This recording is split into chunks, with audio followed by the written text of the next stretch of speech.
Hello, thank you for joining us for today's presentation, Risky Convenience, the Dangerous Substances Available in Gas Stations.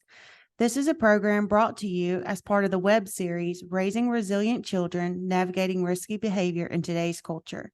I'm Sarah Hogan, Program Director of Impact Montevallo, and I'm happy to be a part of this program series with other coalitions around the state. The Addiction Prevention Coalition, Drug Education Council, Drug Free Andalusia, For Tomorrow from Alabaster, and Safe and Healthy Homewood. Today, I have the pleasure of introducing to you Officer Holloway. Officer Holloway has been the Montevallo High School Resource Officer for the past 4 years. Prior to that assignment, he worked with the Shelby County Compact Unit, working to identify and work towards interventions for juveniles at risk for drug misuse and abuse. He has been employed by the Montevallo Police Department since 2012. He is an evidence tech with the department and member of the Metro Shelby County Traffic Homicide Investigation Team.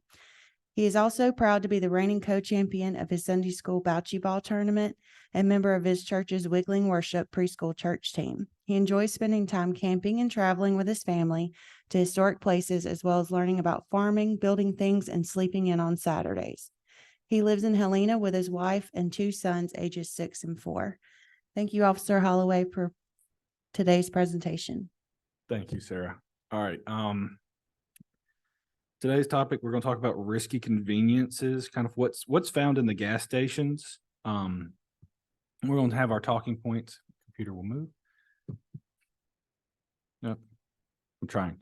So the talking points today are about environmental surveys, where we get our information, where we find out what we're talking about today, the types of drugs that we have found in gas stations, how are they allowed, the laws about that, misleading labels, issues with FDA investigations, FDA regulations, and how people are getting around that, and other issues that we've seen come from having these type products in a gas station, as well as the legal issues of what's failing, how are we better protecting our youth, what are we failing at protecting our youth, how can we do that better, and then what can we do to help our youth directly as SROs or participants in these drug coalitions. So the Farm Bill in 2018, we're all pretty much aware of that. You know, it was to help legalize hemp.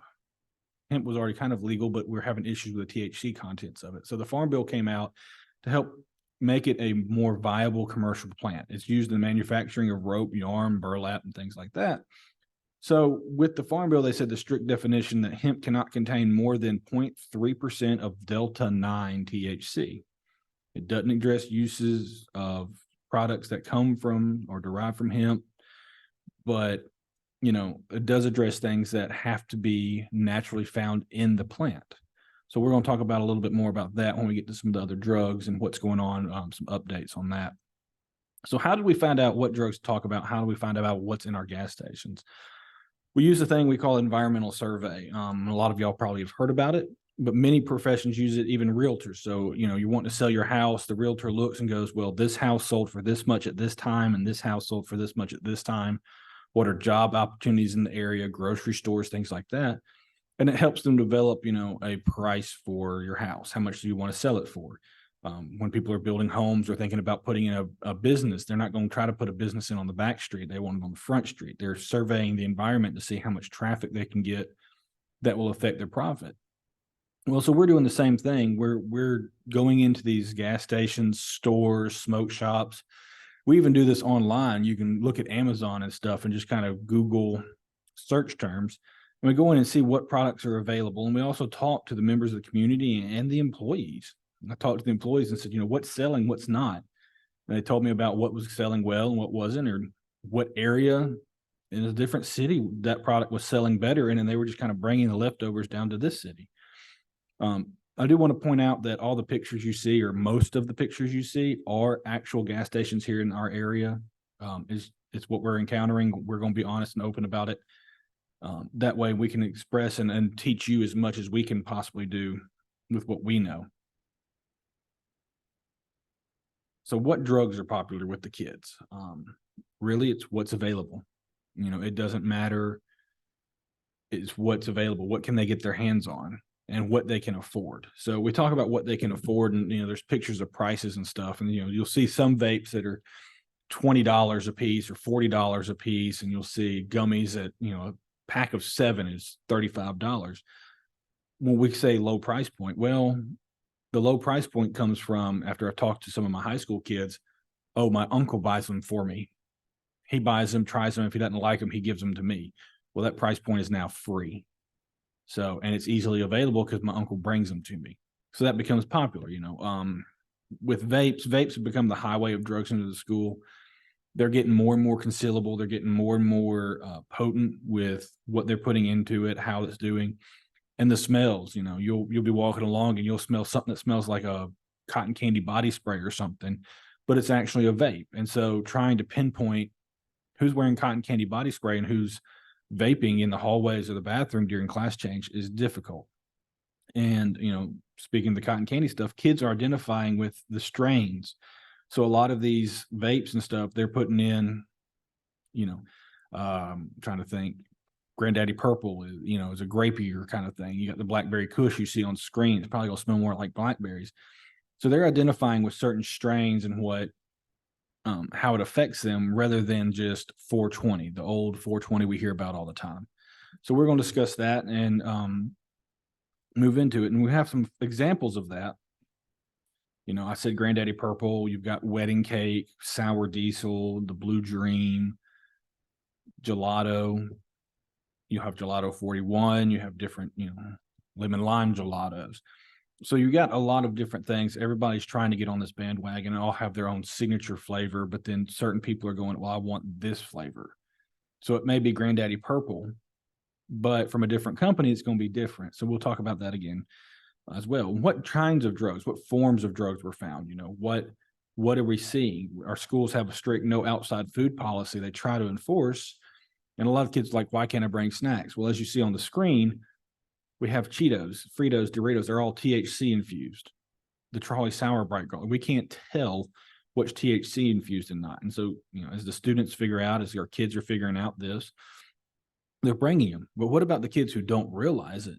Who, grandparents we've had at elementary schools, we hear reports of, hey, the grandmother bought this kid some gummies at the gas station because they wanted them for their lunch. They're THC gummies, and now this kid's laying on the floor in a non-responsive state because his respiratory system's so depressed from being high. And they're in elementary school. So it's something we need to educate. We're finding these vapes, gummies, candies, food, drinks, pre-rolls, there's capsules, and even the actual flowers put on stuff. And the drinks, I've seen the THC, like the Mio flavoring for your water. They're making that kind of stuff with THC infusion. So now you can have a bottle of water, spray that in there, and now you can get a buzz or a high from drinking your water with some flavoring. And the issue with that, we don't know the potency levels. There's nobody over there going, hey, send us your lab results. Let us test this. It is spray it on there. What gets on there and send it out. Even, different companies have different potency levels, different testing procedures to kind of determine what their potency levels are. But even the batch of the same product, one end may be a high potency, whereas the low end may be another potency just by the way it was mixed, but it's the same batch from the same company. So that's a danger we're seeing and facing as well. Oh, it went fast.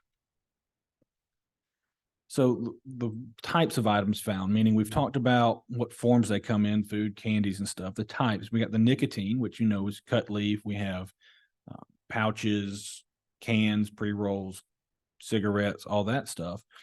But we also have the THC, and the THC is coming in the gummies, the food. We have the new Amanita. We'll try to say it right every time, but Amanita mushroom blends. The psychedelic mushroom thing is starting to make a push and come back. We also have the plant herbs and supplements, kratom and that kind of things we'll talk about. We also found stash items in our gas stations, the fake cans, the things like that. And we have a discussion on that. We actually have a system in place to educate parents with our impact community group. And then another thing I was amazed at, we have these Whippet cans. If you ever have ice cream and you put your whipped cream on top, this is for homemade whipped cream stuff. It's the nitrous oxide chargers. and they're selling that in the gas stations with the vapes, with the THC. So you can't tell me they don't know that, hey, it's being used for things other than making whipped cream, because who goes to the gas station to make whipped cream? Some other types of drugs found, we have the flowers, the pre-rolls, the cuts, the diamonds, pick your poison almost. Everything's available, gummies and everything. And this is all pictures that we have in our gas stations. We went to 3 or 4 of our local gas stations and just talked to them about it, took pictures, saw what was selling, saw what wasn't. And that's the best way to do it. So I mentioned, we talk about stash items. The types of items found are, one of our gas stations had fake Pepsi and Mountain Dew cans. The can on the screen that you see is the Super X tire inflator. It actually was found in a student's car during a drug search at a high school back in 2019. Inside was marijuana. Most officers would see that in the trunk of a car, toss it to the side, thinking, oh, okay, well, it's just a tire inflator. People carry that. So what we're doing to try to combat that, we have our SPOT trailer, Substance Prevention Observation Training. You see a picture of it in the lower right-hand corner, and the upper right-hand corner is what we kind of have the inside looking like. It's not fully decorated in that picture. We've added a lot more stuff. But what it is it's a simulation of a teenager's bedroom. We want people to go in. We're tired, this PowerPoint, we're all probably going to get tired of talking about it today. So we said, what can we do to bring parents in? What can we do to go to the parents where they're at? So we've taken it to our national night out. We've taken it to a couple of events, and great response, because we have the parents walk in. It looks like their kid's bedroom, minus the mess on the floor. And it has stash items and stash places. Some of the items we built, and we hid it in shoes and socks and backpacks. But some of the items we bought off Amazon, and we take parents through it. They get to talk through it. They get to look at it. We're opening things. We're showing them, hey, look, it's easy to hide a vape just behind a picture frame. And if you're not looking for it, you won't see it. So we teach parents how to search the rooms, how to think outside the box of where things can be hidden. If y'all want more information, our emails are going to be on the last page. We'll take some questions on it. You can always contact us. If you want to see it, if you can get it to your location, Sarah's coordinating that. And you can follow our Facebook page to kind of see where we're at and what we're doing. We're constantly evolving it. We're changing out stash locations because as new ones come available, old ones kind of get found out. So it's an evolving, living type thing that we can change to fit this current culture. All right. Come on, computer. All right. So we're going to talk about indica versus sativa versus hybrids. Most of us know what this is. Most of us have talked about it. But why do we need to know it now? Well, in our gas station surveys, in our environmental surveys, we saw where a lot of these products were labeled indica, sativa, or hybrid strains. And so, like I said, our kids are relying more on the strain type rather than the 420 or the old slogans. So indica, couch, we're having the depressants, we're reducing anxiety, but it's making them sleepy. It's making them want to lay down. Well, so if you want energy during the day, you use the sativa. It's uppers, it causes hallucinations, it gives you that head high. So you get energy, but you may have the hallucinations.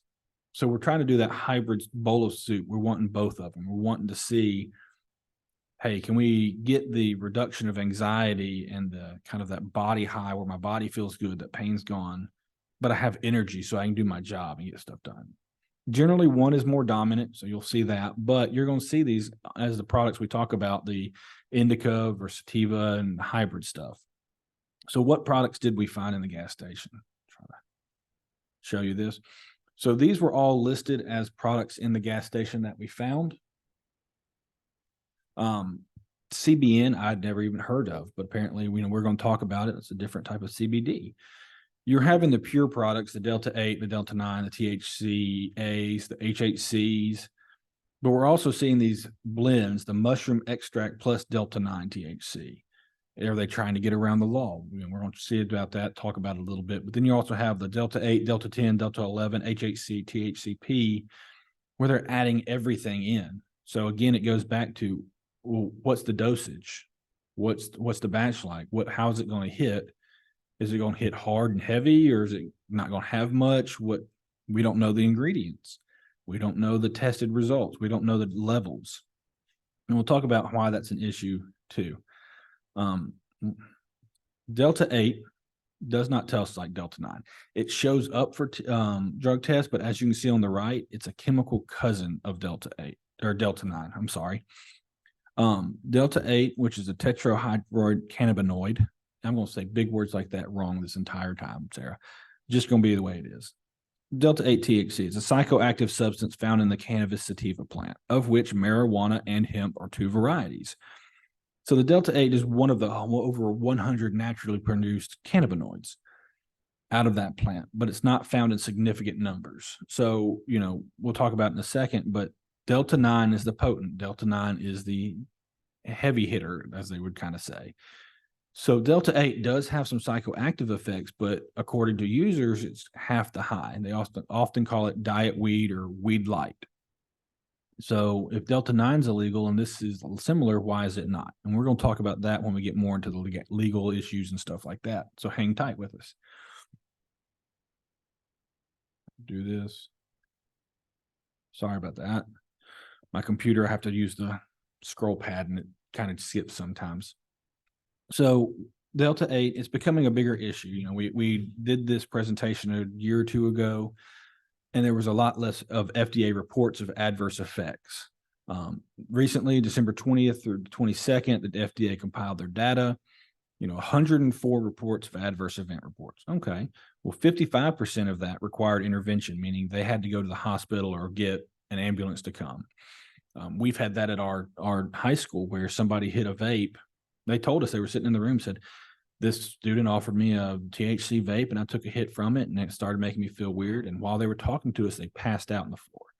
They ended up having to go to Children's Hospital to be seen because, again, what's in there? What's the dosage level? What's it going to hit like? Are they a first-time user? Do they have any allergies? We don't know the ingredients of these. There may be a peanut oil and somebody's got a peanut allergy. What are the ingredients? So the thing is, to point out, 66% describe adverse events after ingesting the Delta 8 food products.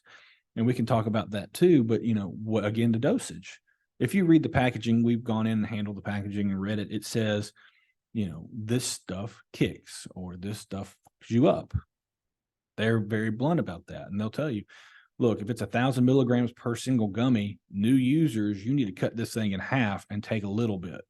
If you don't feel the high within an hour, take another piece. It's easier to build your high rather than try to get something out because you can't. So they're even putting these warning labels on the bags about how to use it because they're seeing these things. Oh, come on. Not just FDA, but the Poison Control Center. So most reports are going to be accurate with the poison control because if you're worried about your kid, you're going to call poison control, not the FDA. So they've got 2,362 reports of Delta 8 THC exposures between 2021 and 2022. Of those exposures, 58% involved adults, but 41% were patients less than 18 years of age. 40% were unintentional exposure, meaning we've got these candies. We got THC ropes, Crunchberry cereal, gummies. We've got the drinks.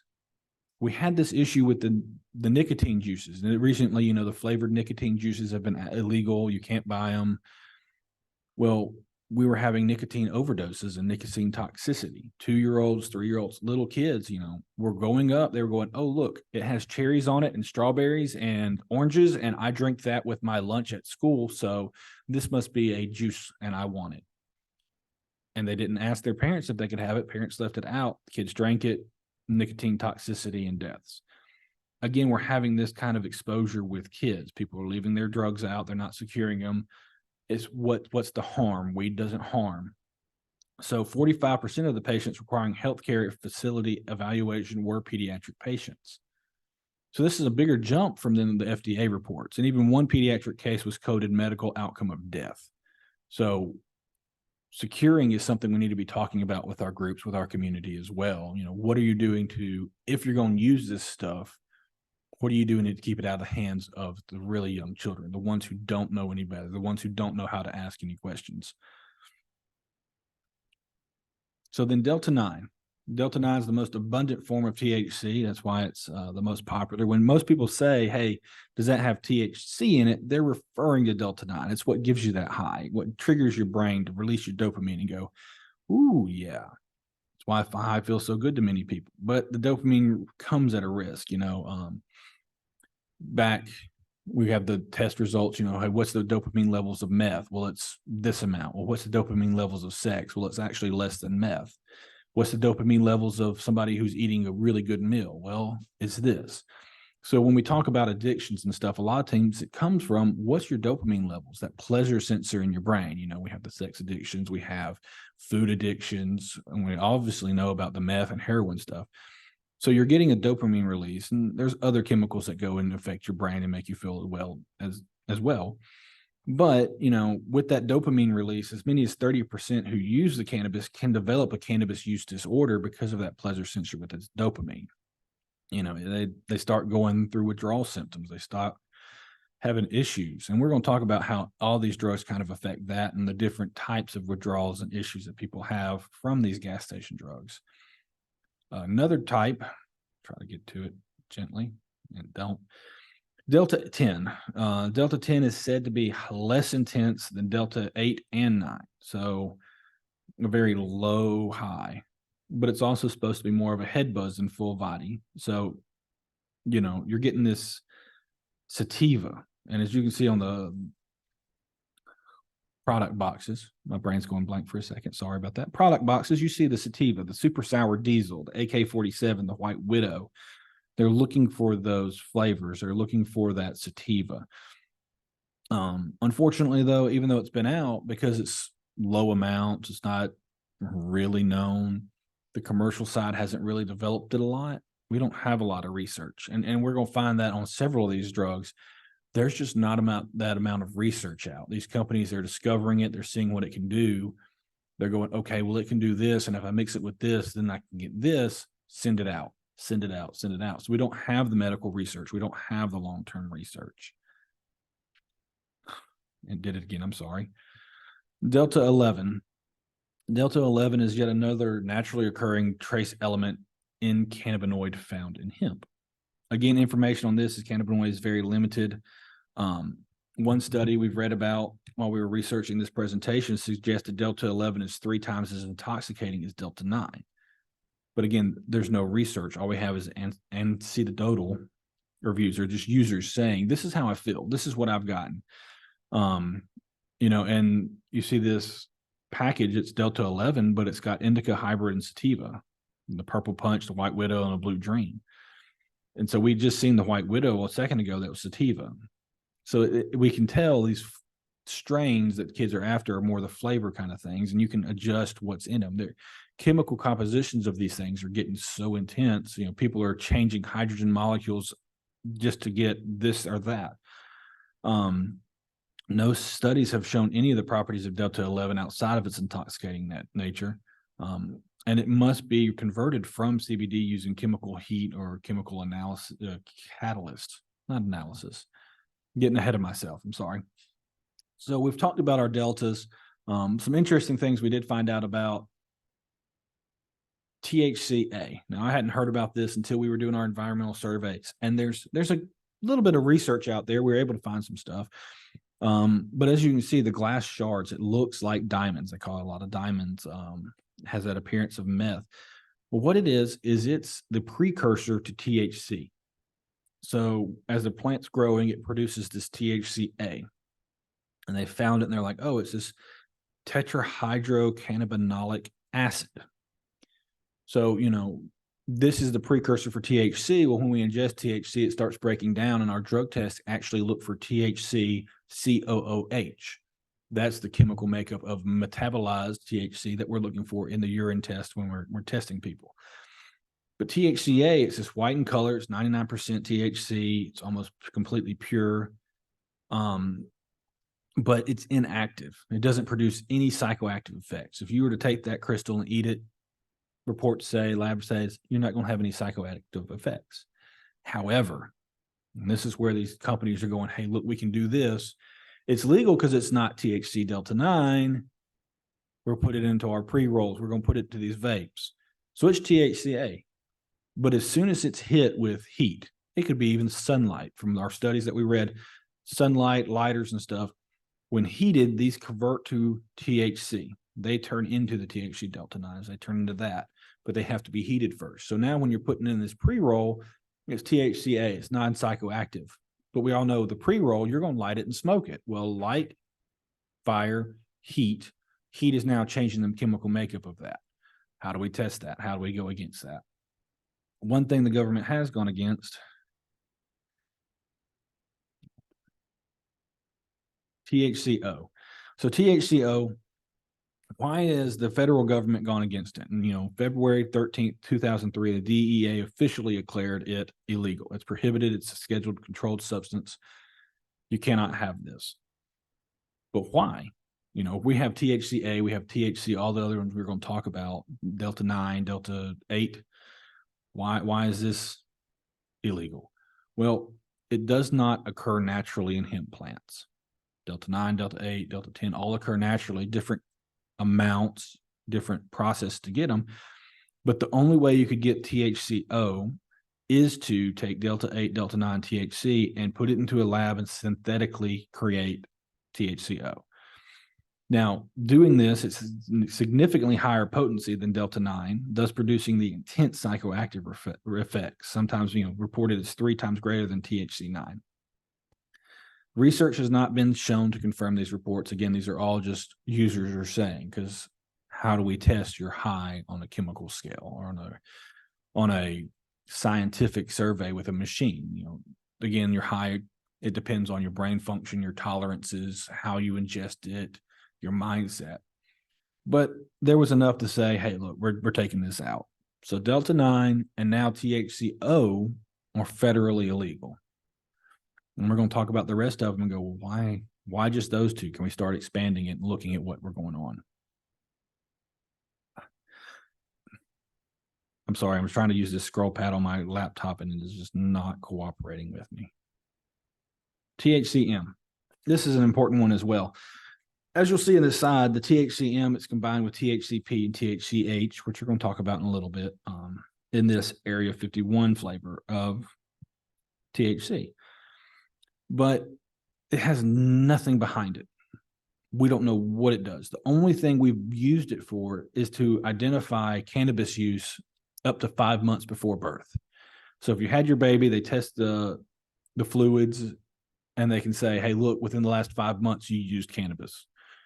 Probably based on how much their THCM marker there is, they can say, hey, look, it was closer to 5 months out or closer to birth. But that's all we've really used it for. But of course, hemp brands are looking at it and going, hey, look, we can put this in there. So what we're thinking and the studies are kind of revealing is it's a psychoactive cannabinoid that could potentiate, and it strengthens, that makes it high better. So it's not necessarily that you're going to get high just from that. You're going to get higher by mixing it with other things. So if you got a good high from THCP, you mix it with THCM, and now you're going to get an even better high.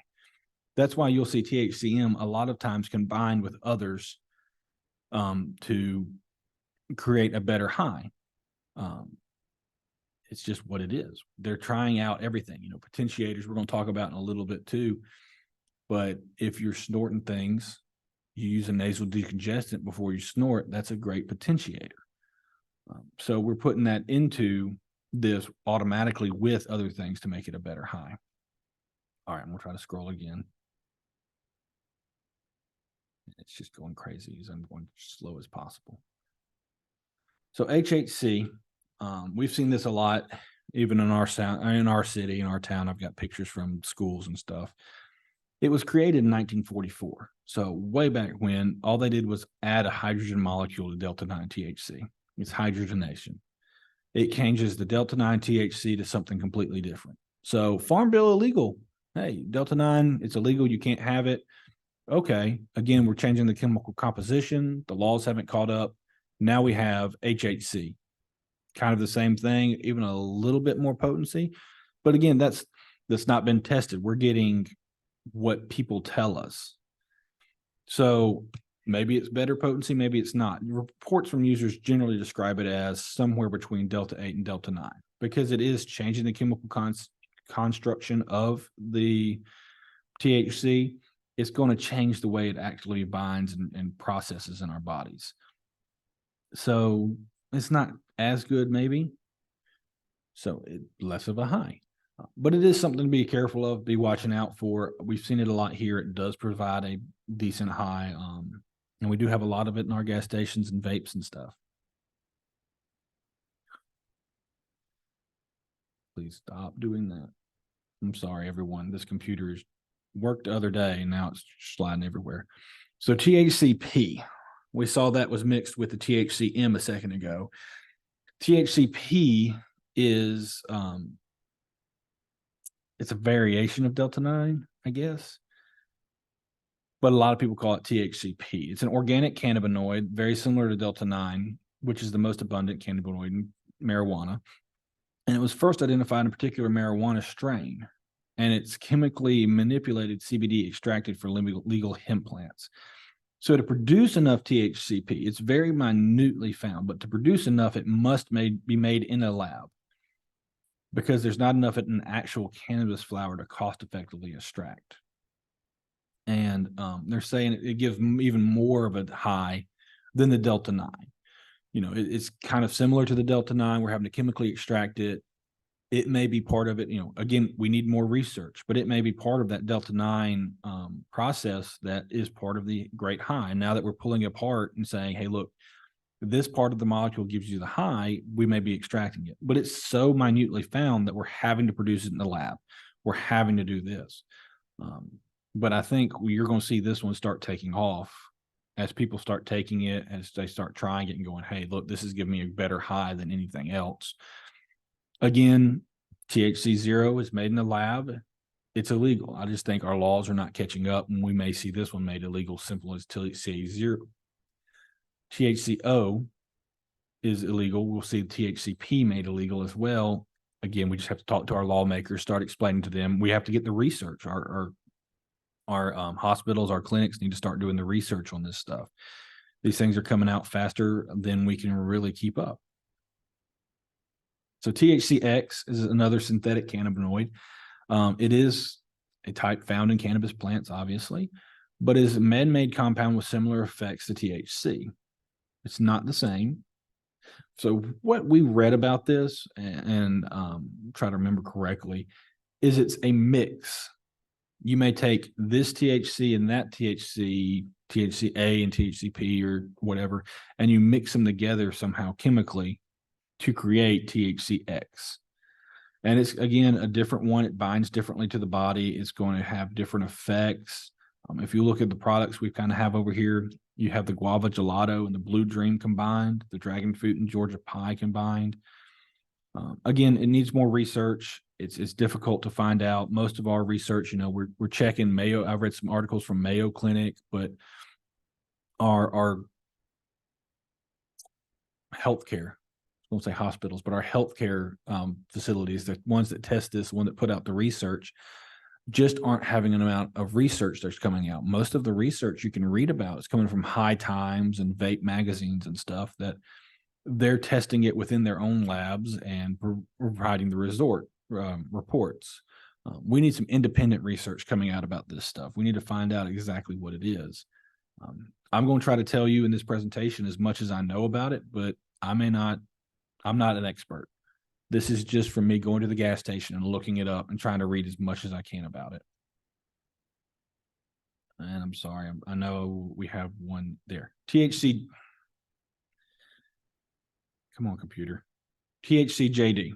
It is a naturally occurring cannabinoid, but it is, again, very, very trace amounts. So recently, it was only discovered in 2020.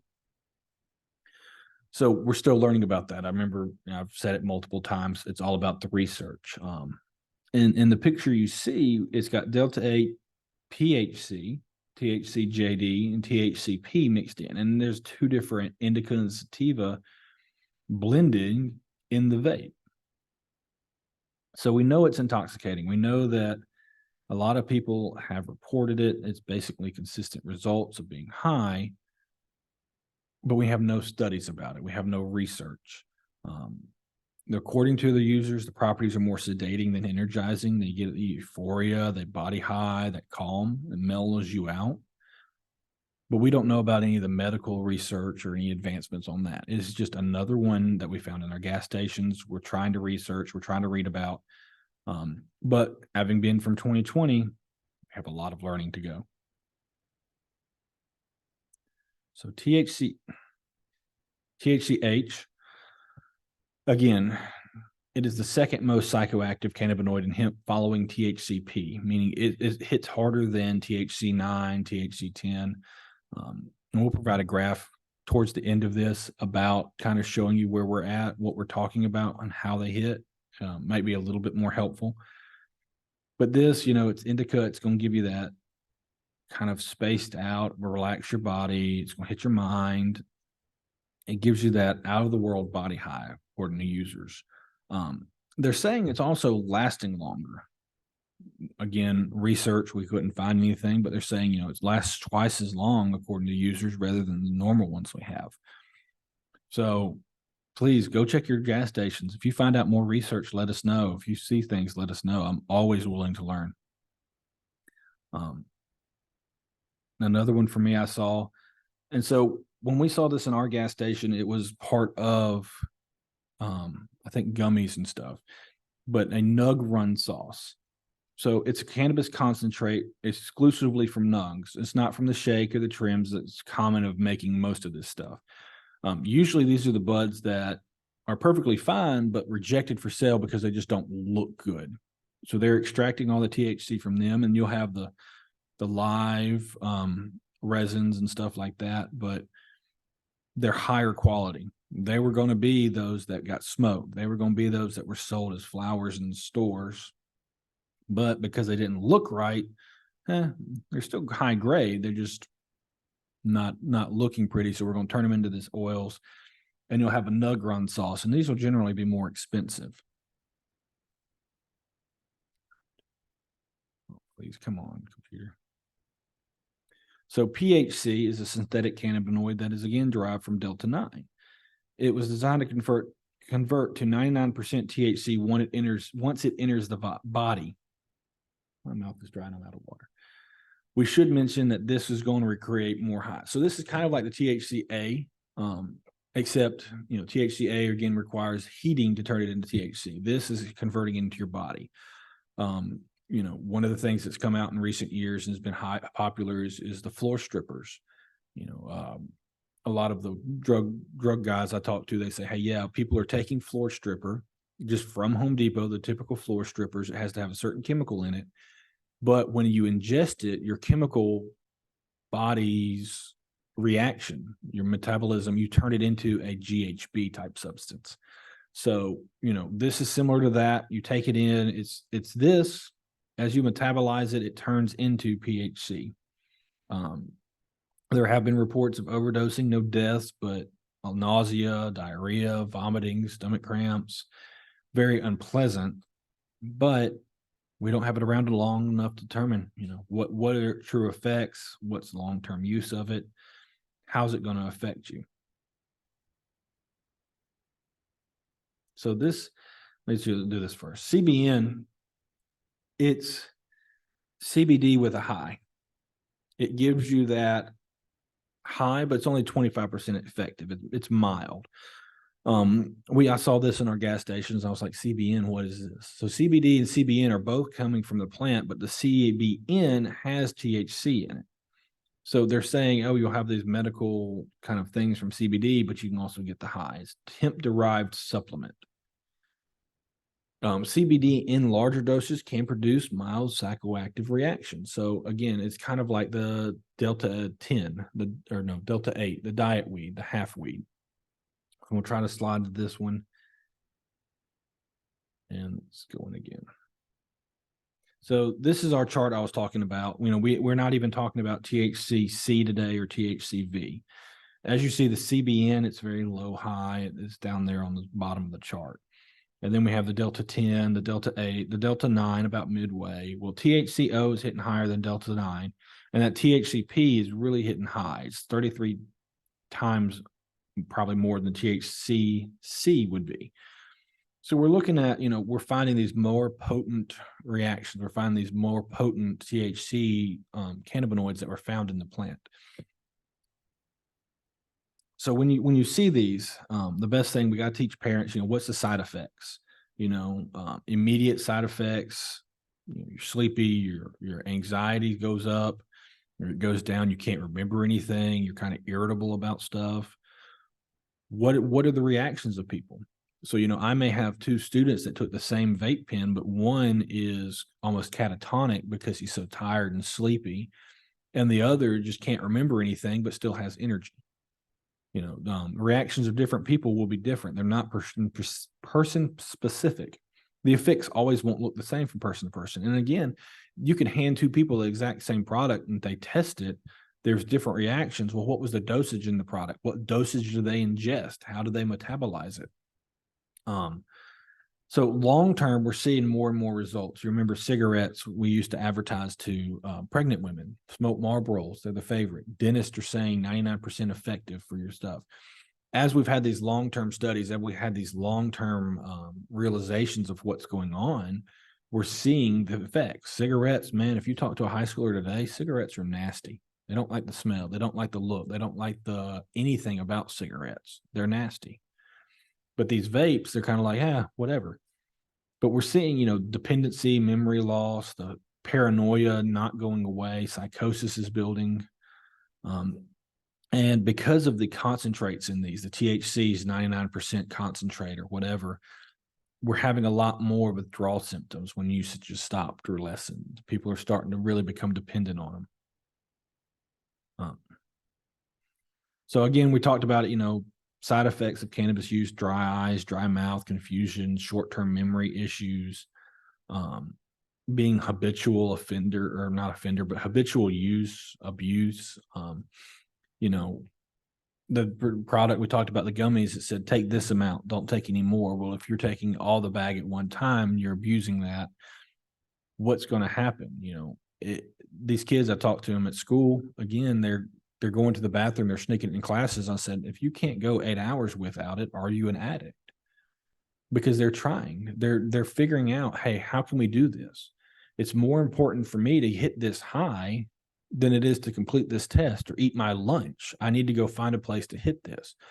So we're developing these addicts, these drug abusers at young ages because of what's available. All this stuff is getting pushed out.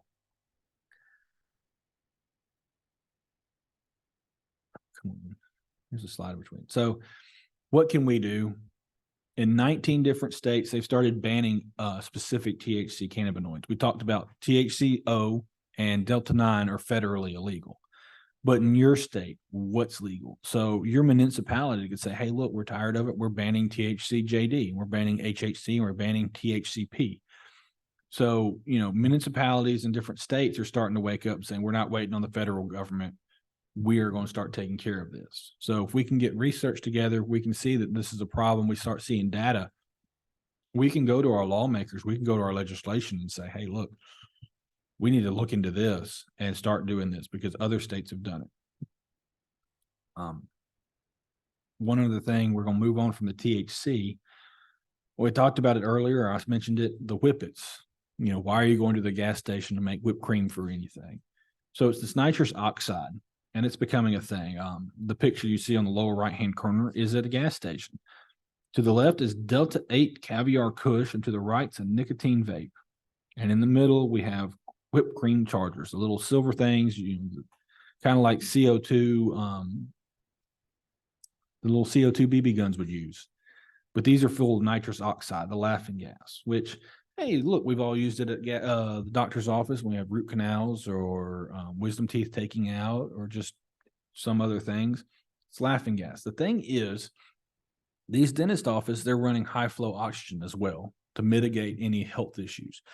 The laughing gas is giving us that high. It's giving us that numbing type feeling, but we're also getting high flow oxygen to get rid of any, headaches, I guess, but also keep our lungs functioning well. What people are doing with these is, the bottle openers or crackers, is they're putting balloons on these things. they're filling the balloons and start taking hits. Well, it's 100% high flow nitrous oxide. There's no oxygen in there. So they're getting these short-lived high of 15, 20 minutes with hallucinations and visualizations. Well, they're going to start chasing that high. They're going to find out, oh, this is kind of fun. 15, 20 minutes, I can have a little fun and be done. But, they may not be physically addictive, but what are they doing to our lungs? What are they doing to our brains? How long are they staying in the bloodstream? It's just the psychological addiction of it, the psychological fun of, I kind of need that. I need a relaxation. We're not using the old school exercise, read a book, do a hobby. We're finding kids are going, what's the instant gratification high? And if I'm getting arrested for THC because I'm a juvenile, well, what can I not get arrested for? Well, you're not going to arrest me for having whipped cream cans. So I'm going to start using these. So those are things we got to look at. We'll talk about a little bit with the legality and how they're using. So come back here. He's going to start doing the Amanita mushroom blend. All our gas stations had this. It's starting to be a popular thing. They didn't have a lot of it, but it is coming out. So they're using this mushroom blend. Sometimes they mix the THC into it and everything. Microdosing has been a thing, especially up in, I think, some of the northern states. You'll hear about dosing of I'm trying to think of the word, and it's not it's the mushrooms that produce the hallucinations and stuff. They're microdosing it to get kind of that medical effect, but trying to reduce the hallucinations. And I can't think of the word, or I can't pronounce it. My mouth, I cannot do it. Apologize. So anyway, these mushroom blend gummies are being sold as alternative to that. And they're saying, hey, look, it's still going to give you this great effect. We're still going to feel a little bit of a high. It's going to relax you. But hey, you won't have that psychedelic, and it's legal. But it's not flagging in drug test or field test kits. There are a few states that have legalized and decriminalized the medical mushrooms and stuff like that. And we're still doing research and testing. Again, CBD, THC, all that stuff is such kind of a new product on the medical market. I know it's been around since the 20s, 30s, even before that, but we haven't had that research on it. So like I said, often this is sold in combination with THC variants. One thing I did find in stores is there's stoned, it says mushroom gummy stoned and this and that, but there was no Amanita or mushroom blend in it. It was all THC. So anything, like that, anything made synthetically can be put into anything, brownies, chips, drinks.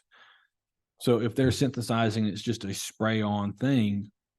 Hey, we can put it in gummies. As you see this one, it's 3 gummies per pack. So it also has the ingredients. If you look carefully in kind of the folds, it says, here's your microdose is this many milligrams, 1,000 milligrams is the chill, and the 15,000 milligrams is the trip. So in other words, take 1 for a microdose, take 2 to chill out, and 3 to trip. They're putting that on the packages. The kids they don't have to work for it anymore. If you want this, take this. So the kava, we've all seen it. Again, it's a dietary supplement, gets around that stuff. Well, it's a central nervous system depressant. It acts like GABA. It stimulates the dopamine in the brain. Hey, it makes you feel good, but it's not a legal drug. And the reason for that, we're seeing liver failure, cirrhosis of the liver, a lot of liver damages, and even deaths are being directly traced back to regular kava consumption. This is something, it's been used for years in the Western Pacific Islands. It's kind of that, hey, we use this, it's calming. It's similar to an alcohol if you take enough of it. But again, we're taking all of it. We're taking more and more as we build up this tolerance. We're chasing that high. We're wanting to feel the same. It's saying, hey, look, if you take enough of it, it's similar to Xanax and Ativan, but it's not going to flag on drug tests. So another plant-based thing, I'll come back here. Damian leaf, which is supposed to be a aphrodisiac. Historically out of, Mexico, Central America. It was used to treat headaches, bedwetting, depression, nervous constipation, and also that aphrodisiac, give you a mental and physical stamina. But people are starting to abuse that as well. If you inhale it, you get a high. There's also a lot of issues where you get convulsions and similar symptoms to rabies or poisonings after taking over 200 grams of this extract. Well, as you see on this Nature's Ways bottle, it has 800 milligrams per serving, non-GMO, vegan. What's the serving? It's got 100 vegan capsules in it. Well, it's a plant. It's going to be vegan, right? But what's the serving? And if we're taking this much at a time, are we saying, hey, look, I feel this way, so I'm self-medicating. We'll talk about what our kids are doing with the self-medicating in a little bit. But we're getting this high, but then it's also extremely dangerous. It's not a drug that we're prescribing in the U.S., but we're making it a natural supplement. Benzodrex. I know it's a nasal decongestant. We talked about propagator. No. THCM. It potentiator. Man, I have to think of this word. It's kind of rainy and stormy outside here today, and so a little bit sleeping.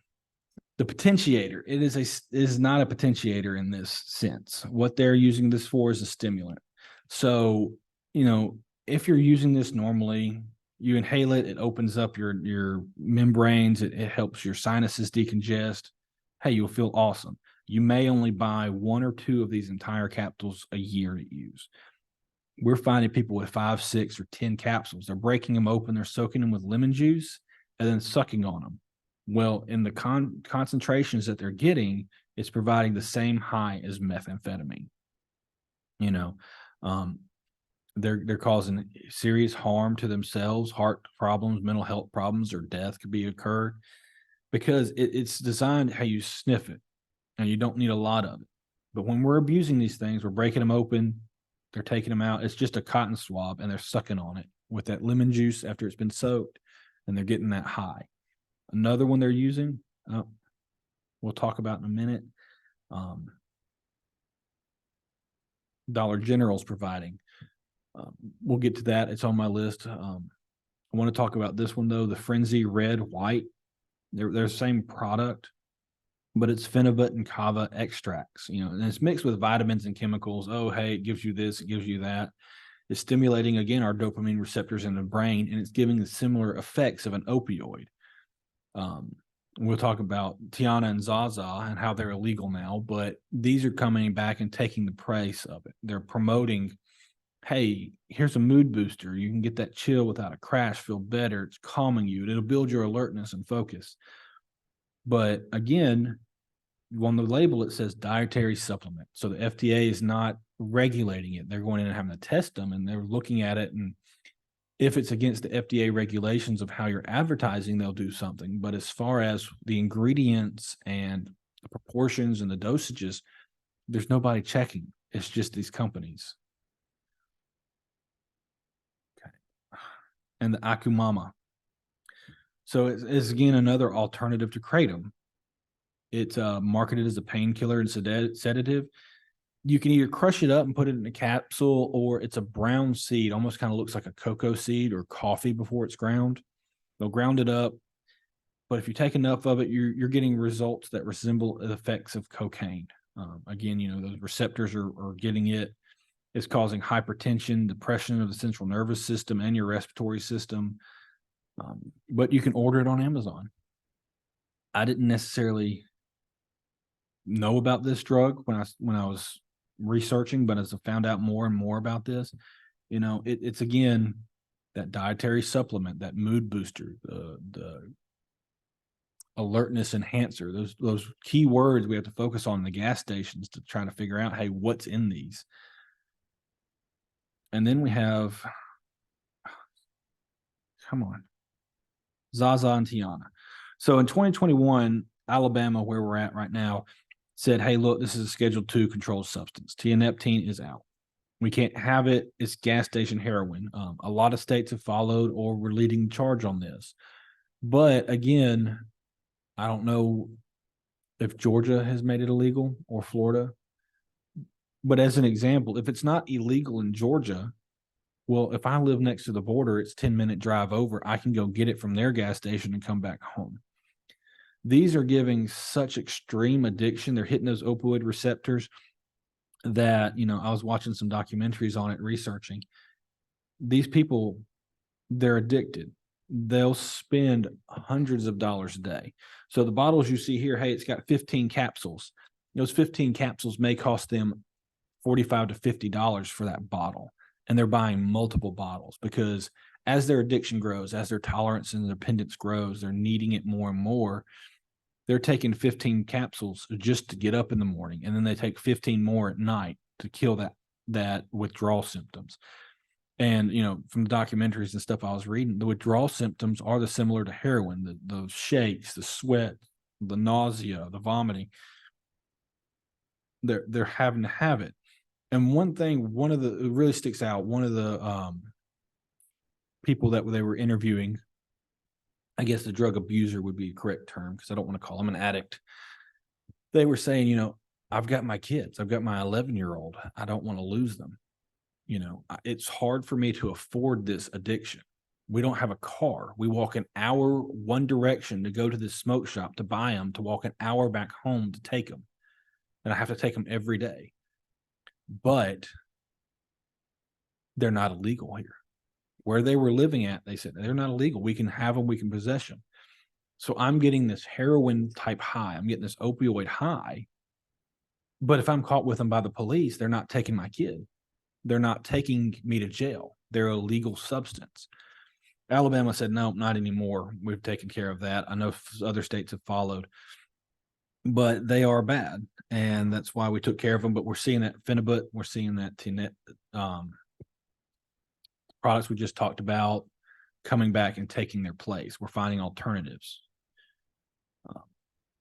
So one of the alternative is the Phenibut. Come back here. The Blue Rise and Red Dawn. Blue Rise, I haven't seen much in our gas stations. I know it's there. I've seen a couple bottles. The Red Dawn, man, I see it right at the front, right at the gas station checkouts. And I've talked to the people and they're like, no, they don't sell at all. These have been here forever, which makes me feel better. But again, we're seeing that, hey, look, extra energy, extra mood enhancement, those keywords we're trying to focus on. It's not getting flagged on drug test. You have to request it to be tested for specifically. It's getting some serious side effects, coma, respiratory depression, death in very rare instances, but it's used a lot of times, with other things like alcohol or other things. It's considered a neurotropic drug. It enhances cognitive function. I think it was developed in Russia, possibly. But it was a prescription drug, but it's not allowed to be sold in the U.S. But it is allowed to be used as an ingredient in dietary supplements. Doesn't make sense much, but it was used to treat ADHD, schizophrenia, and Alzheimer's disease. It helped boost the moods. It helped increase focus and reduce the symptoms of the mental health conditions. But the reason we're not using it as a pharmaceutical drug in the U.S. is because of its desirable use of abuse. It is also extremely addictive and has potentially serious withdrawal symptoms. So, we'd love to have a country that's not medically required to have any kind of medications, that we all have this, but we know we need medicine and some people need these pills. But what are the alternatives that we have? Because Phenibut, even if you're prescribed it, how do you withdraw off of it if your tolerances are getting more and more and more? So it was just the danger of it, but we're allowing it to be sold as dietary supplements. Again, we need to look at the research and talk to our legislatures and be like, hey, look, what's going on, and educate them as well. Another big issue we've seen is the Rhino products. Biggest thing about them, most of the time they're fake. They're just a mix of herbs and substances and spices just to kind of get you to buy something. The FDA received a lot of reports of people experiencing chest pains, prolonged erections, severe headaches, having to have surgical interventions or hospitalization. Again, dietary supplement, It even says on the bottom here now, no headache, platinum. They were containing unlabeled ingredients. You know, if you, again, we have said you're allergic to peanuts. How do we know there's not peanuts in this? There's not any ingredients. There's including active and potentially dangerous ingredients that can't be sold in herbal supplements that were included in this. And, you know, we have now, I saw some rhino honey. There's all different brands. There was even a box. And I had to sit it and look at it for a second in our gas station. It was all Chinese or that type of writing. It could have been from any of the countries. The only thing I could recognize was the center where there were 4 blue pills. Everything else was gold, Chinese writing. It had all this. I didn't understand it, but we're selling it in a gas station in Montevallo, Alabama, where practically almost nobody could read that. Why would we think we're selling it? But it's going to sell. People are going to look at that and go, that's what I want. I want to have that potency. But we can't read the ingredients. We don't know what we're putting in our body. We need to educate these kids. Hey, look, this stuff, you need to have a doctor. You're not going to go buy, you know, your prescription pills from a guy under a tree, pulling them out of his pocket. You always go to the pharmacy. We need to start educating about that. Another thing we saw, and this is nicotine, it's legal, but we're having these nicotine salts. And if you haven't heard about that, you know, it's just kind of, it hits different. It's hitting harder and stronger. I've got a lot of kids in my high school. They're like, hey, you know, nicotine's okay, but they're looking for those nicotine salt vapes. They like those.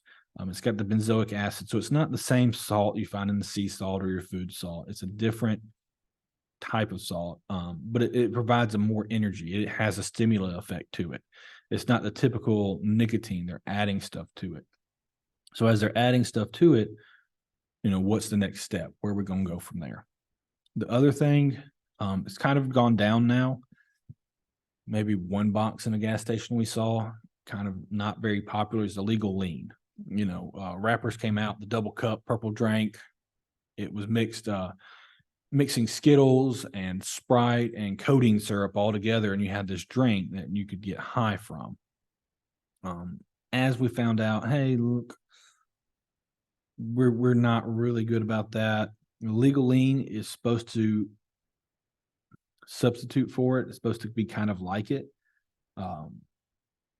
But I'm reading the picture we have on the right. It says this is a dietary supplement. Again, key words there. So when the FDA did a chemical analysis of the legal lean products, they also contain the active pharmaceutical ingredients doxylamine. Again, I need to stop pronouncing these big words, Sarah. I'm trying here, but the active ingredient in popular forms of Unisom sleep tablets. So we're taking that codeine high and we're finding something else that can kind of give a simulated effect of it, but it's not controlled as hard. So what's the dosage on these? You know, do you use the whole bottle in a cup? Do you use part of the bottle in a 2-liter bottle? How do you mix it?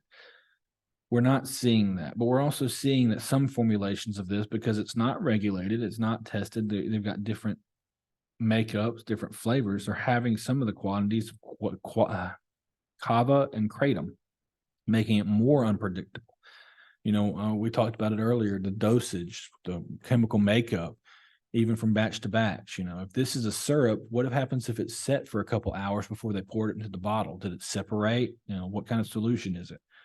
So it's just one of those things. Be aware. I've had kids at the school have taken Warritos and mixed Sprite and NyQuil into it to try to get the effects of it, to try to get that clout, you know, that, oh, hey, look what he's doing. He's bad in the school, get that popularity from that, but also try to get a little bit of a high. But how much they drink, you know, NyQuil, what dosage of that becomes toxic substance to our body. So I've been talking about, hey, look, focus on these keywords, focus on this, you know, the misleading labels, the variability in product formulations and product labeling. I read a spice can. I took I forget what type of spice it was. It's like a pumpkin spice for October down to my cafeteria. I was helping out deliver some mail. They got a shipment of pumpkin spice spices in.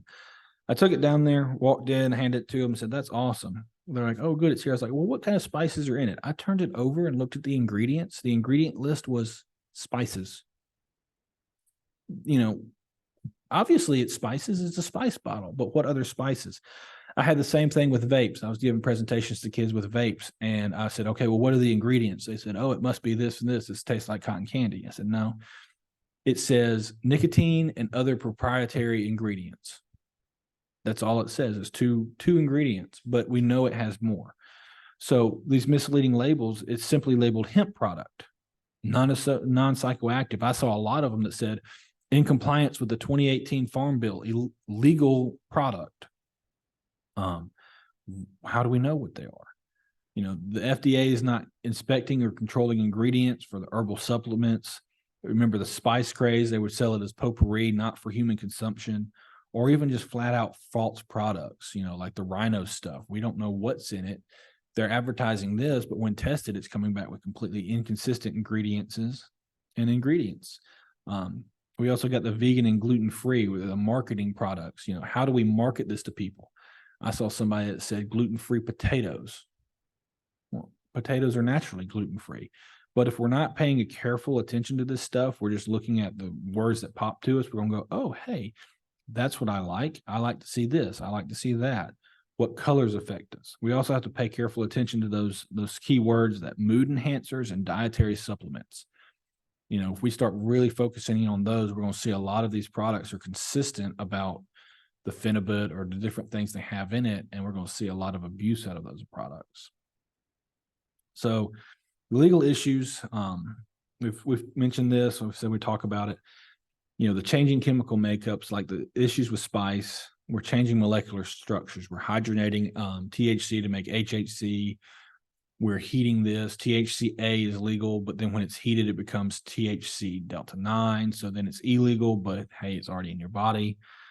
The other thing is drug screens and drug testing. You know, we're looking for that THC COOH when we're doing urinary tests. But if we continue playing with these chemical makeups of THC, the molecular makeups, it may start having an effect on the final product after we metabolized it, where we're not going to see it on drug tests. And if we actually test the actual product, we say, hey, look, you're not supposed to have that. We're taking this from you, and we send it to our state lab. Well, it could be a misdemeanor charge, which we have up to a year to prosecute.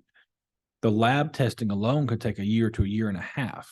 Well, when it comes back and says, yeah, it's positive, we can't charge them anymore because it's been too long for the window of charging opportunity where it's closed. Also, the lab's going, hey, look, you're going to pay us $1,000 to test this vape, whether it's positive or not or whatever. So it's really prohibitive to take the cost and the time put together and say, hey, look, we want to test this vape to charge this kid with this misdemeanor. The misdemeanor may have a $300 bond on it, but it's going to cost the city in time and effort a year and a half and $1,200 just for the test. So we've got to figure out ways, hey, how can we make this quicker? How can we make this better? Also, the courts are refusing charges. We're saying, hey, look, we got to have this tested. The court's saying, well, if you can't prove it one way or the other, we're not going to charge them with it at all. So we're not getting the charges. We're not getting warrants. We're not getting any issues. And the last thing I want to say is, you know, nicotine warning labels. We see these giant white warning. This product contains nicotine. Warning, this product can cause cancer and birth defects. THC vapes aren't having those labels. THC vapes aren't saying, hey, this has this chemical, which is considered dangerous. You know, federal courts went to Philip Morris and stuff. Walk into your gas station, you're going to see these giant signs. When you smoke, the nicotine actually changes the brain. That's why quitting is so hard. We've had this great push, the Truth Project, all these things about quitting smoking, quitting cigarettes, quitting nicotine. You don't really see smoking in TV shows or movies anymore. You will. It's always going to be there. But I talk to my high school kids. They're like, smoke? No way. No, I'm not going to do that. That's so many chemicals. It's bad.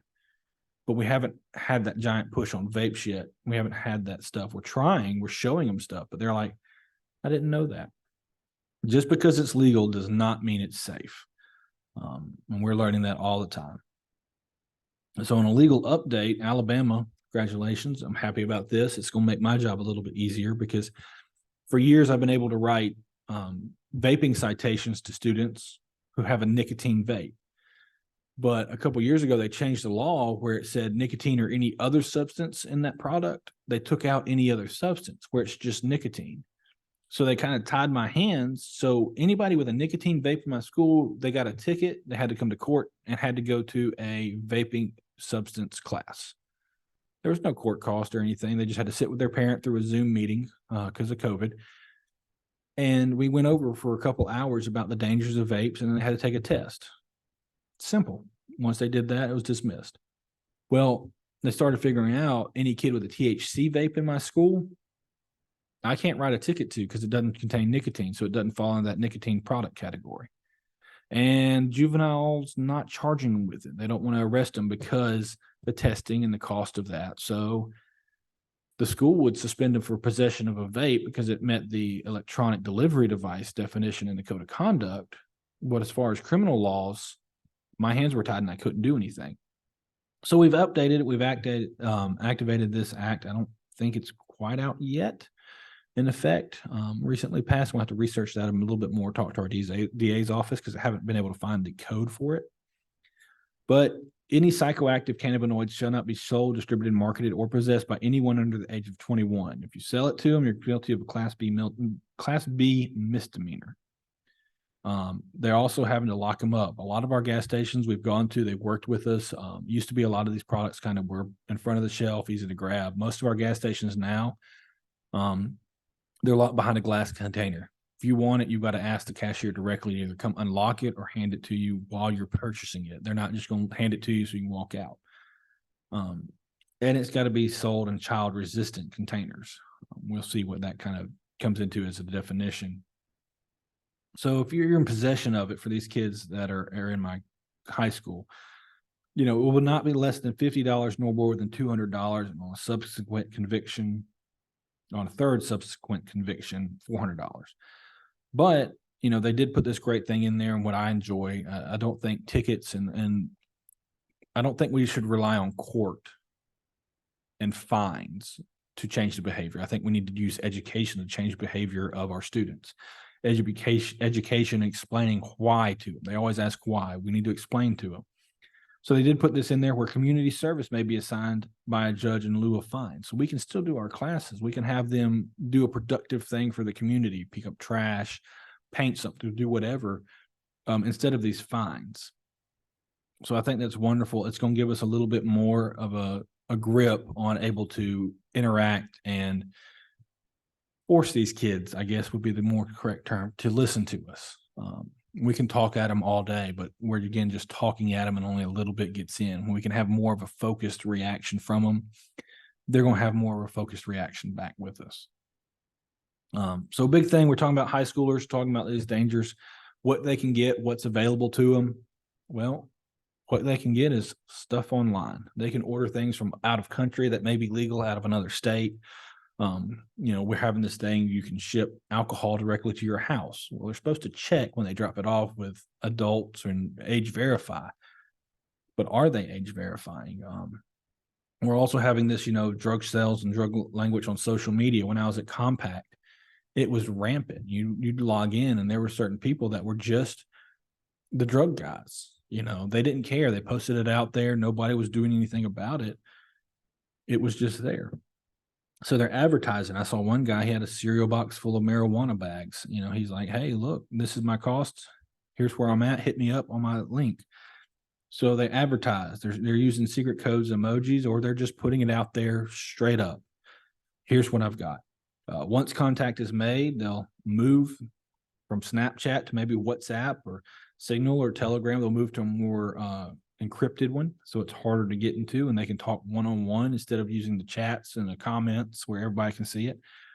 But then also they have the digital payment options. So, I can Cash App Sarah some money for the drug she's advertising, and she just drives by my house, throws them in the mailbox and drives off. The neighbors may not think anything of it. My parents aren't home yet. I walk out, get it, come back in. I've never actually had to interact with my dealer.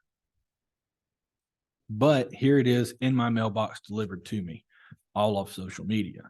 So that's a big key component to teach parents. We've had parents say, well, my son doesn't have a TikTok. He doesn't have any of that.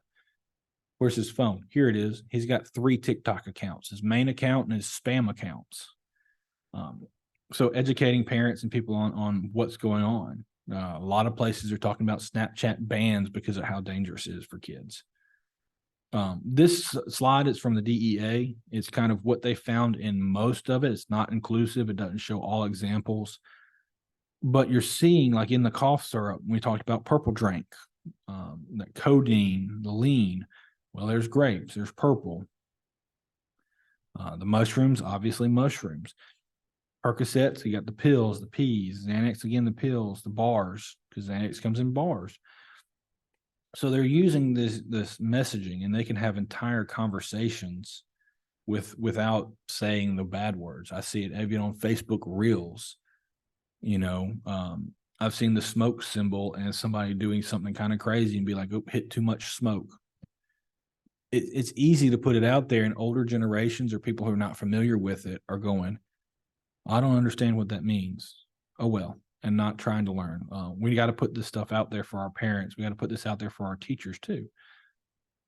So what can we do to help? What are we doing here? Teaching the signs of abuse, knowing the signs of abuse, the red eyes, hallucinations, paraphernalia, the sockets, the melted bottles, shake on the floor if they're using actual bud, or, digging through their trash, finding the cardboard, finding the used carts. We had kids. I was actually on a Facebook group with some SROs the other day talking to them about, one guy said, "Hey, look, I'm finding used old cell phone batteries. What they don't fit any new batteries. What are they used for?" Well, through the conversation, we discovered that they're probably taking it and wiring it to their vape cartridges as a replacement battery. Here in our county, SROs here have talked, and they're taking the Chromebook chargers, the computer chargers, stripping off the end that would plug into the computer, pulling out that positive and ground wire, and if they hold it in the certain spots on their vape cartridge, it works just fine. We've found YouTube videos of how to do it. So that paraphernalia, that thing that kind of gets in there. Have they lost interest in playing sports? Have they lost interest in hanging out with their friends that they usually hang out with? Changes in physical aspects. They want to change their hair, their clothing. Are they feeling more isolated? What's going on?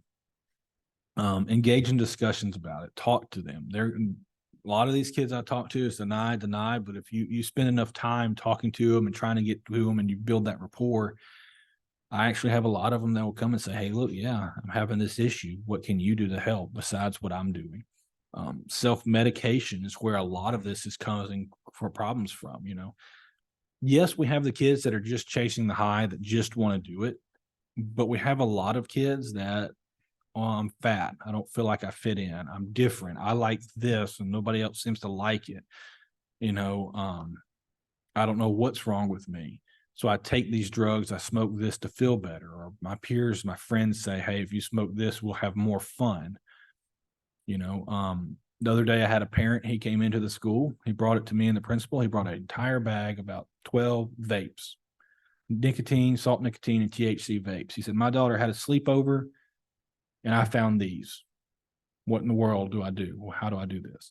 And we talked to the daughter and "Hey, are you okay? Make sure what's going on." She's not in any trouble. We're not trying to punish her for getting help if the dad's reaching out. But it doesn't affect just one particular gender or one particular age. It's affecting all genders, all ages. Everybody is having issues with this. We've got to engage in discussions. We got to talk to not just the students, but our guardians and caregivers of how to talk to them. How do parents talk to their kids? They know them best. How do the teachers talk to these kids when they come to them and approach them and say, "I need help"? Go in and conduct environmental scans in your areas. Like I said, we did that today. We went out, we looked at it, and we said, "Hey, this is what's going on. This is what's happening. We're worried about this. Go out and look and see what's in your area." One thing we didn't talk about, but I do want to mention on, is over-the-counter medications. We talked about the Benzodrex. It's just a kind of go to CVS and get. Well, if you go to Dollar General, you'll see certain things locked up. One of the things is Imodium. We've been seeing a lot of Imodium abuse. So, if it's like heroin, 2 pills a day is normal. If you're having problems, 2 pills a day. Well, there's people taking 100 to 150 pills or 200, which is 200 to 300 milligrams, 2 boxes. it's increasing euphoria, but causing respiratory depression. You also have Robitussin, dextromorphan, common in a lot of cough and cold drugs. 2 to 4 times a day, 15, 30 milligrams is good. 4 to 5 milligrams acts as a depressant. 100 milligrams acts like alcohol. And 4 to 500 is a hallucinant. And a 1 to 1,000 you're seeing as a disassociation, out of body experiences. So go out, not just to these gas stations, go to your CVS, go to your Dollar General, go to different places, get involved with organizations, find out, say, hey, look, I want to know what's going on. Talk to them about sales. What's this? What's that? You know, what's out in your community. Another thing, we talk about social media and go back to, just noticed I skipped one. So what do parents perceive of social media? Do parents think social media is harmful for their kids? Well, the National Desk did a survey November 7th, 2023. I took a picture of it November 14th, 9:39 a.m. Out of 7,871 votes, 97% said yes, it's dangerous. It's harmful to children. But I guess, and I want to see, what do those voters say to, what are they doing to change the perception? What are they doing to protect their kids? Are parents educating themselves? Snapchat and all these places you got to search for it, but they all have parent features. They all have ways to safeguard your children, websites that say, hey, do this, this, and this.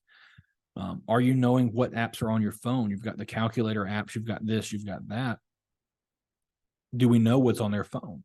I mean, what are their hidden things? Snapchat, it says deletes, but does it? And how much time are they spending on it? How much time as a parent are you spending on your phone? Are your kids looking at you going, hey, let's go do something? You're going, oh, let me take care of this real quick. And they go get on their phone to entertain themselves, and you see that, so you stay on your phone. So we're never communicating. We're never doing anything.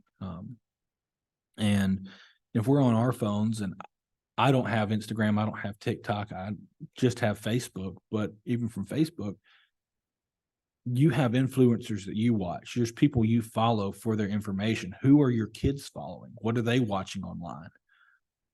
Is it healthy, or is it the YouTube videos about how to create a stash item, or how to use your vape cartridge with your Chromebook charger, or how to refill this nicotine one with vape juice that's THC infused so that you don't get in trouble but get this high, and who are they talking to about it?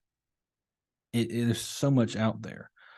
How do we deal with it? We've got to advocate for them.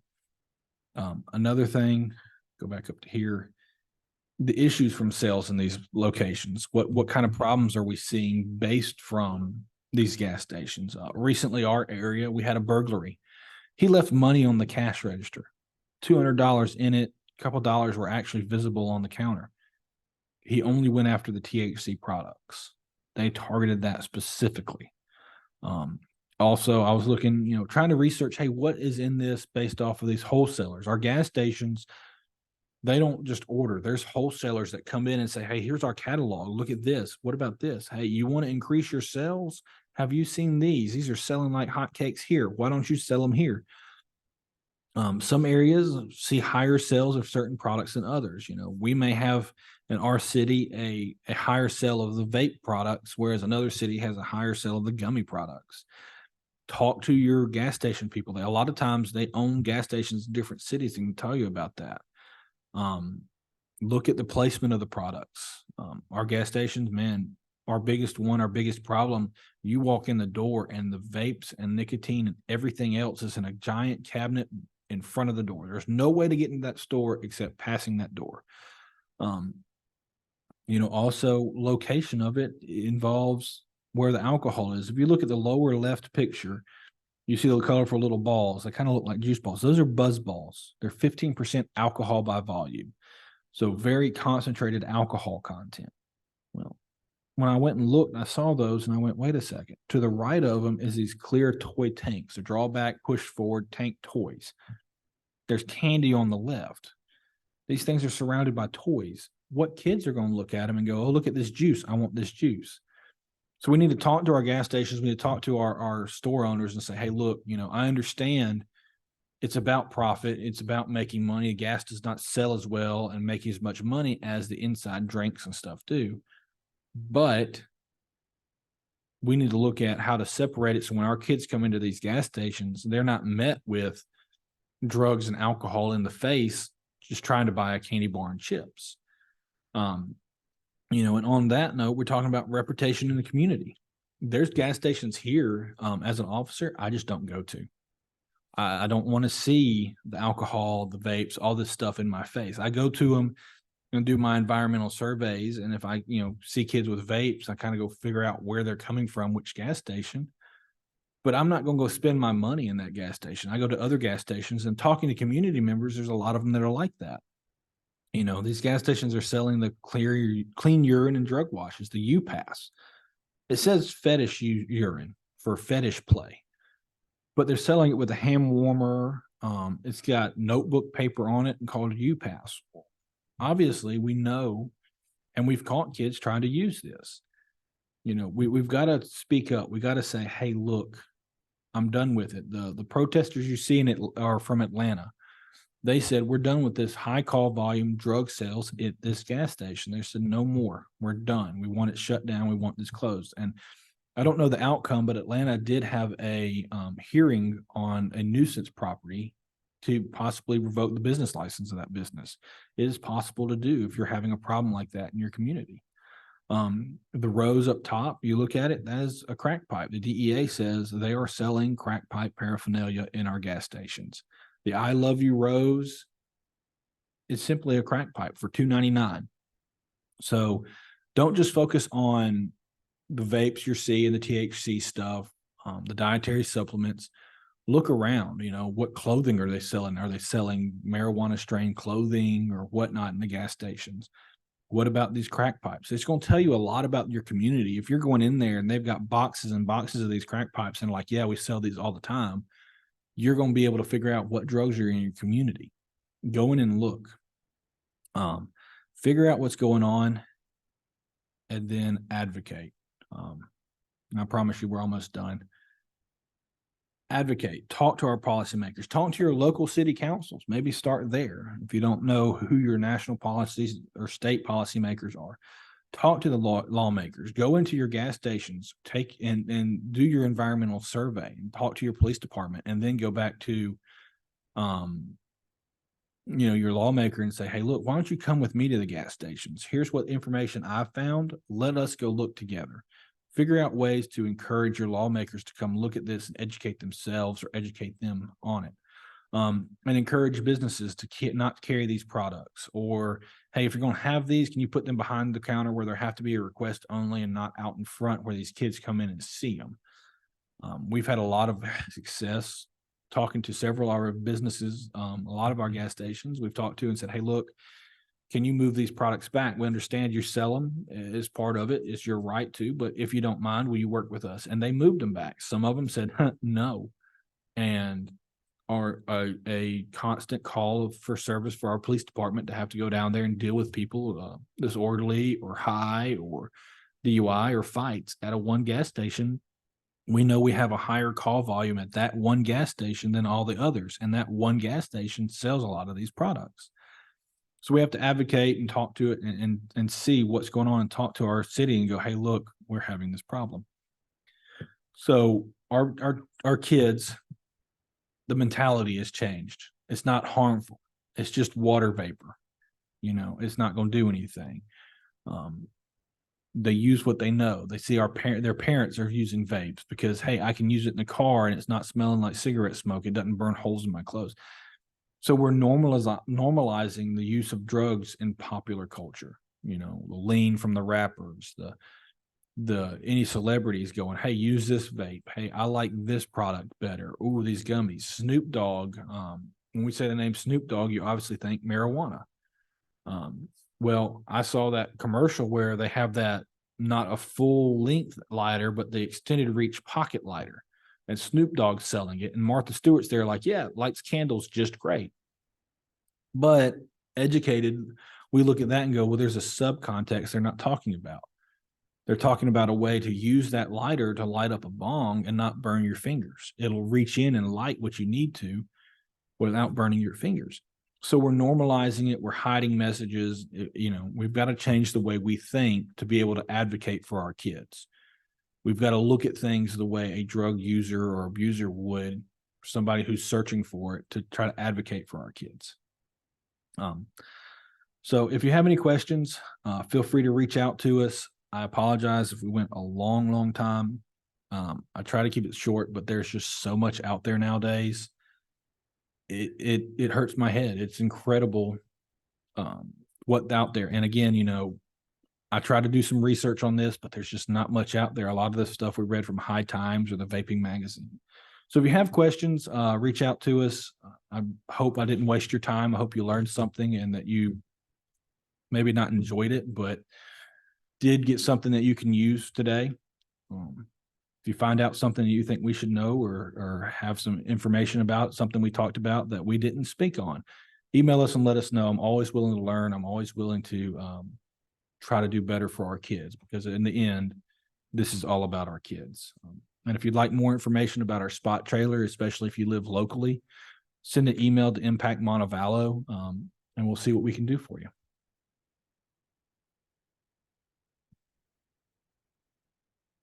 Officer Holloway, thank you so much. That was some wonderful information that I know I even learned a lot today, and I hope that our viewers can take some of your inspiration and be aware of what's available in their hometowns and how they can help their youth. Thank you again to our partner coalitions, and please mark your calendar for our next webinar series. Thank you and have a great day.